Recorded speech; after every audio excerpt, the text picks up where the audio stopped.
د جلال آباد ښاروالۍ په همغږۍ او تخنیکي همکارۍ د یو ملي سوداګر له لورې د اومې ناحیې اړوند دروندي سیمه کې د ښار دخولي دروازه جوړه او ګټه اخیستنې ته وسپارل شوه.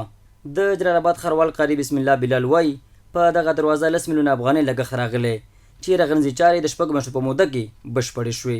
موږ دپاره تقریبا د 10 میلیونو په ارزښت باندې یوه ښایسته دروازه جوړه کړه چې ټول ننګرهار ته یوه ښکلا ورکړله. انشاءالله آینده کال ته موږ بله پروژه داسې هم لرو چې د مخته کوم غر چې دا به هم کټ کېږي نه باندې یو پل جوړېږي بلکې دغه 2 سړکونه به د تونل سره وصل کېږي. د یاد ملي سوداګر زوی حاجي شاه علي خان وایي د ښار دخولي دروازې د ملي احساس او هوادنۍ مینې په بنسټ جوړه کړې او له نورو سوداګرو غواړي چې د هېواد په ابادۍ او ښېرازۍ کې ونډه واخلي. او د دروازې د جوړېدو هدف د مونږ یوازینی د ننګرهار محترمو خلکو ته خدمت، وطن پالنه، له وطن سره احساس او مینه دغه یوازینی وجه وه.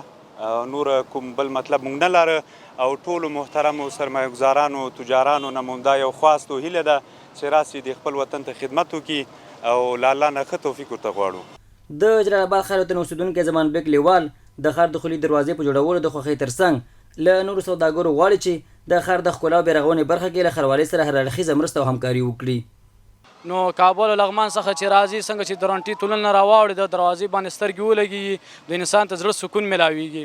او موږ د افغانستان د تجارانو څخه هم دغه هیله ده چې خپل لاسونه یو کړي او د افغانستان پرمختګ لپاره د نور خدمات وړاندې کړي.